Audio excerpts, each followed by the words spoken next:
እናት ጌታዬ መልካም እንዴት በላት እንጂ ዘምሩላት።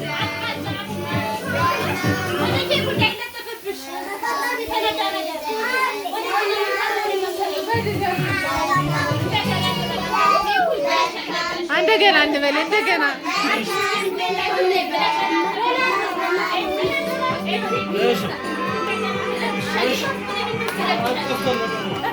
አንዴ በሉለት። ነይ እዚህ ጋር